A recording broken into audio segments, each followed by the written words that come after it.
Back in his apartment, Levin flips through photos on his tablet of Jenny and her friends partying. He zooms in on one shot to look at the bearded man photographing the teens. Levin scrolls and finds the bearded kidnapper in another photo.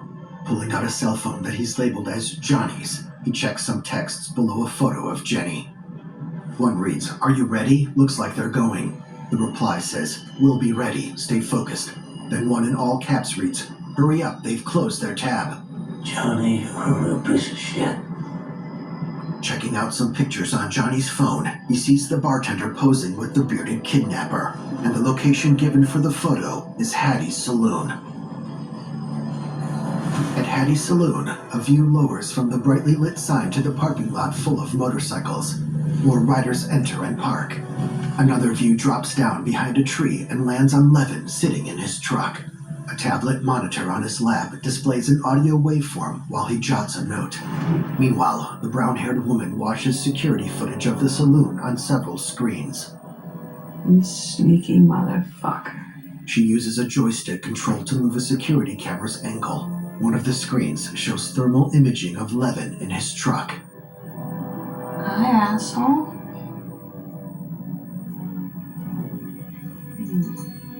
She picks up a phone and holds it to her ear. He's here. Sitting in the black pickup, Levin spots several vehicles arriving at the saloon. God, shit. He's in a black Dodge Ram hiding in the trees. Okay, we're pulling up now. She watches the vehicles park. Let's go.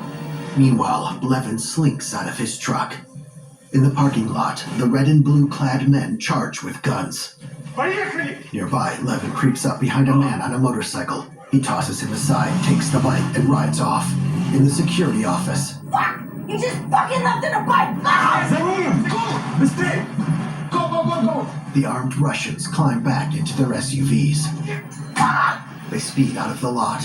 Meanwhile, Levin leans low over the handlebars of his stolen motorcycle as he speeds through thick fog. The big SUVs pull onto the road behind him and open fire. A muzzle flashes outside the passenger window of the lead vehicle, and bullets pockmark the ground and streak past Levin.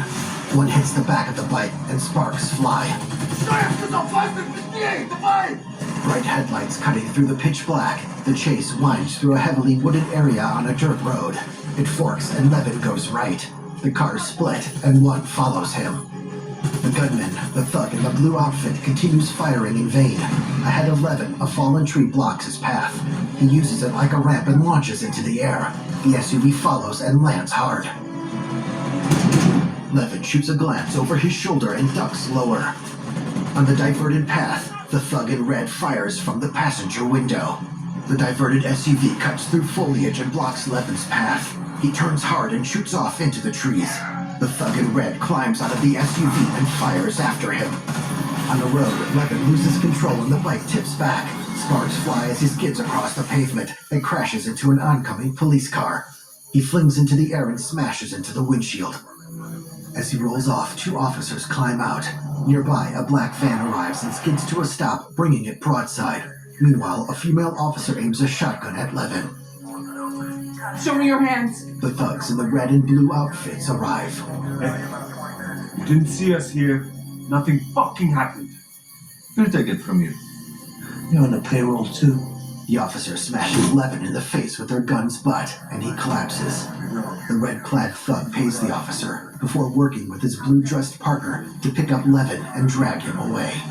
A moment later, the van door closes. Now, headlights cut through the dark as the van cruises along a tree-lined road. In the back, Levin stirs. A thug pulls a bag from his head. How do you know Dimi? His wrists are bound.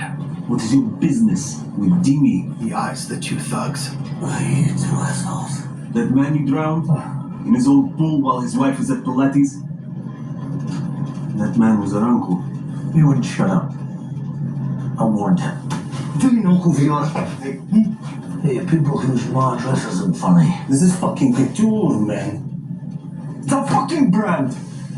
Tie up his legs. The blue-clad man wraps a rope around Levin's legs. The war vet raises his eyebrows in an unamused expression. You want me to be scared? You gotta try harder. He glares at the man in red, who glances at his partner. Levin kicks the blue-clad man in the face, runs his feet along the wall, and kicks the other thug. He stands and elbows the man in blue before taking his gun. The thug in red pins Levin's arm, causing him to misfire. The driver slams on the brakes, sending all three men hurtling forward. Levin drops the gun, and the man in red grabs him from behind. Levin boots the man in blue in the face before he can get the gun, and kicks the weapon away. He then elbows the man in red and smashes him in the face. The driver swerves, sending the men crashing into the wall. Levin pulls himself up with a cable, which he wraps around the neck of the thug in blue. Subtitles appear. "Kill this demon." As Levin pulls the cable, the red-clad thug punches him in the gut, pins him to the wall, and draws a pistol. Levin grabs his hands and forces him to fire into the wall. The van swerves and they crash into the other side. The blue thug swings by his neck. Levin and the man in red accidentally shoot the driver in the head. They share a surprised look before the van veers off the road, hits a stump, and flips onto its side. As it skids across the road and down a slope, Levin manages to land on his feet. Beside a bridge over a river, the van slides to a stop on the edge of an embankment. The nose hangs over the water. Holding the man in blue in a headlock, Levin plops down and kicks a toolbox into his red-clad counterpart, which pops open. While the van teeters, he takes a hammer from the box, smashes the man in blue, then drives the peen into his shoulder. He then dives at the gun nearby and shoots both men. Levin finds a tool in the box and cuts the tie around his wrists. He kicks one of the back doors open and ducks out.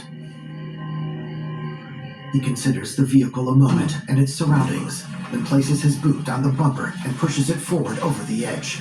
It slides into the water and sinks.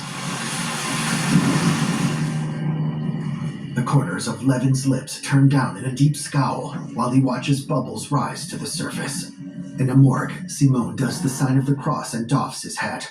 On either side of him, the bodies of the formerly garishly dressed thugs lie naked on examination tables. Etismenko. He turns to one and kisses his limp hand. Etisdenia. He goes to the other and kisses his hand. Two female coroners and two Russian men stand nearby and watch. These are my sons.